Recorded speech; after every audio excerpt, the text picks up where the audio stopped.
Түркияда жер титирөөдөн улам каза болгондордун арасында кыргызстандыктар жок. Бул тууралуу Тышкы иштер министрлигинин басма сөз кызматынан кабарлашты. Тышкы иштер министрлиги Түркиядагы жер титирөөнүн жыйынтыгында каза болгондордун арасында Кыргыз Республикасынын жарандары жок экендигин билдирип, Адана шаарында 1984-жылы туулган Кыргыз Республикасынын жараны жабыр тарткандыгын, ага ооруканада керектүү медициналык жардам көрсөтүлгөндүгүн кабарлады. Учурда жарандын абалы канааттандырарлык, ал ооруканадан чыгарылды деп айтылат маалыматта. Эскерте кетсек, 6 февралда таңга жук Түркия менен Сириянын аймагында очогунда 7-8 балга жеткен катуу жер титирөө катталып, бир нече шаарлар кыйраган.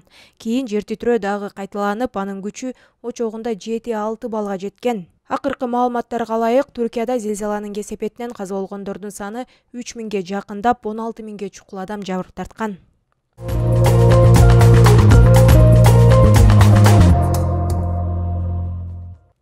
Кыргызстандын улуттук банкы валюта рыногуна 47,1 миллион акш долларын сатты. Бул тууралуу улуттук банктын расмий сайтында маалымдалат. Америка валютасын сатуудагы баасы 86,25-86,77 сомду түздү. Бул регулятордун быйылкы жылдын башынан берки экинчи интервенциясы. 10 январда улуттук банк валюта рыногуна 104 миллион 250 миң доллар саткан.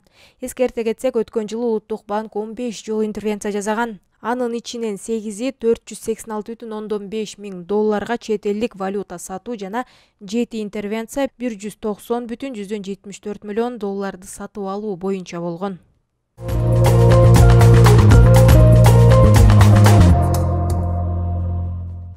Улуттук коопсуздук боюнча мамлекеттик комитети Бишкек шаарынын аймагында синтетикалык баңгизаттарды даярдоо жана сатуу боюнча лабораториянын ишмердүүлүгүнө бөгөт койгондугун кабарлады. Козголгон кылмыш ишинин алкагында 4 февралда банги топтун мүчөлөрү чет элдик жарандар кармалган. Тинтүү учурунда марихуана, мефедрон синтетикалык баңгизатын жасоо үчүн прекурсорлор жана ошондой эле тийиштүү приборлор жана аларды даярдоо боюнча нускамалар табылып алынган. Ыкчам иликтөө иш-чараларынын жүрүшүндө чет элдик жаран күнөөсүн мойнуна алып, баңгизат боюнча лабораторияны түзүү аракетин тастыктаган. Андан соң ал УКМКнын тергөө камак жайынын убактылуу кармоочу жайына киргизилген. Учурда УКМК тарабынан аталган Банги каналынын башка катышуучуларын аныктоо боюнча тиешелүү ыкчам тергөө иш-чаралары уланууда.